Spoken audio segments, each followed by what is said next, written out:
Have you ever felt like you're carrying a weight that doesn't belong to you? Or found yourself caught in patterns of behavior that steal your peace and drain your energy? Welcome back to our channel, where today we uncover the ancient wisdom behind one of the most urgent and powerful teachings in the Dharma, the five Paisanas. More importantly, we will discuss why this very moment, not tomorrow or next year, is the time to make the decision to let them go.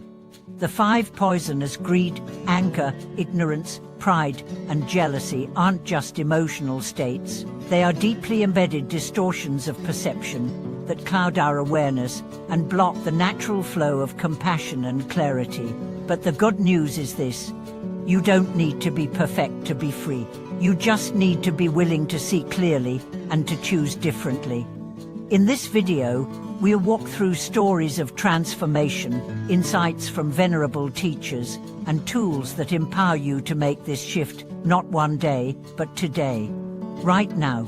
Let's begin this journey toward courage, clarity, and complete liberation. In a temple nestled among the autumn hills, there lived a respected teacher named Master Leon. Every autumn, he would gather his disciples beneath the golden leafy trees and speak about the urgency of spiritual clarity. His most famous saying was this: "The fire of transformation burns hottest when lit by decision." He believed that understanding the nature of the five Paisanas wasn't enough. Recognition must be followed by resolution. Let's look first at greed, not merely the desire for money, but the insatiable craving for more. More recognition, more possessions, more control. Greed is subtle. It disguises itself as ambition, productivity, even love. But beneath the surface, it drives us to treat life as a series of acquisitions. It tricks us into believing that fulfillment lies outside ourselves. Take the story of a businessman named Harold. He built an empire from scratch and lived in luxury, but despite his success, he never rested.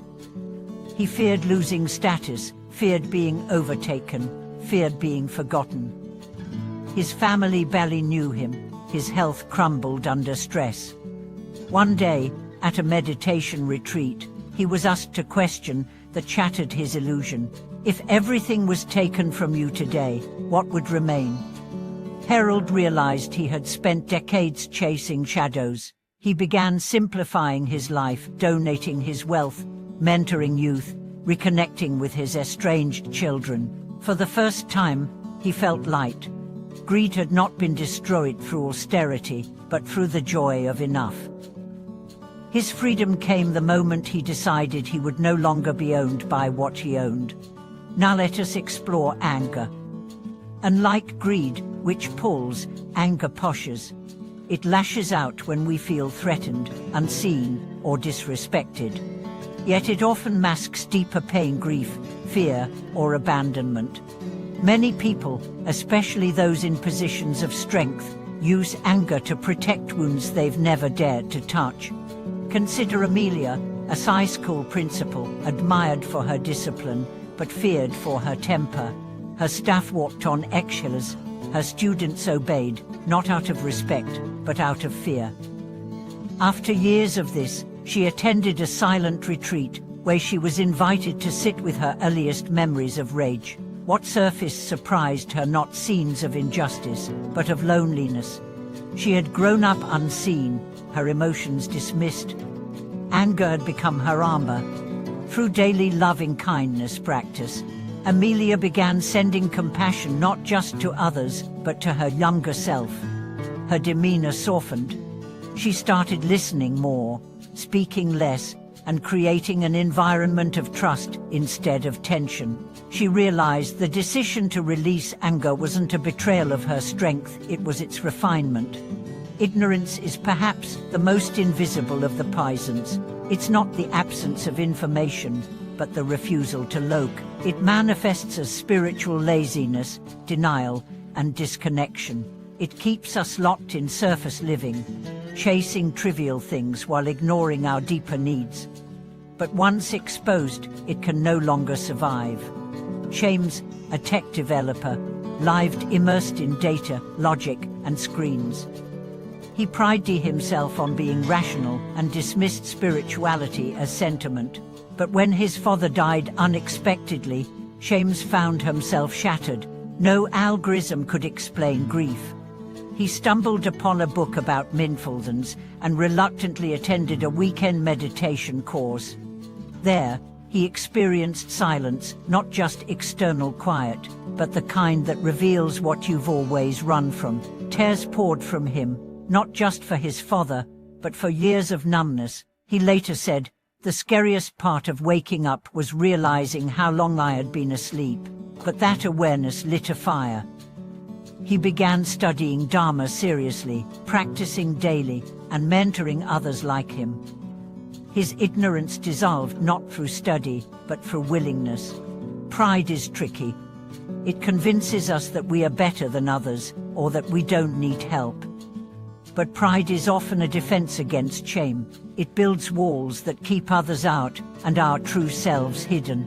It turns growth into a competition and spirituality into performance. Catherine, a lifelong spiritual seeker, was admired in her community.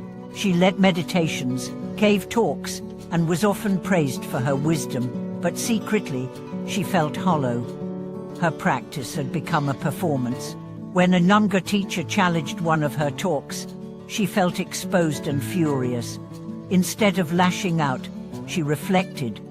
That night, she wrote in her journal, "Have I become more interested in being seen as wise than in truly waking up?" That question cracked her open. She began practicing anonymity, teaching less, listening more. Her pride melted as humility took root. She found that real awakening wasn't about being admired, it was about being real. And finally, jealousy. We've touched this before, but in the context of the 5 poisoners, it takes on a deeper urgency. Jealousy poisons joy. It whispers that your path is not enough. It causes you to look sideways when you should be looking inward. But once you decide to transmute jealousy into inspiration, it becomes a mirror, not a trap. Lys, a poet, felt invisible. His peers were winning awards, going viral, publishing books. He compared constantly, wrote bitterly, and nearly quit writing altogether. One day, he read the lines of a fellow poet and wept not out of envy, but out of resonance. He thought, if her words can touch me, maybe mine can touch others. That moment changed everything. He wrote not to impress, but to connect. His tone softened, his work deepened. Success came not through competition, but through authenticity. Jealousy had pointed him to his desire to be seen. Once he honored that desire without shame, he was free. All these stories point to one truth. You don't have to wait for a breakdown to break free. You can decide, right now, to live differently. The poisons lose their power the moment you choose clarity over comfort, presence over pride, love over fear. But decision alone is not enough.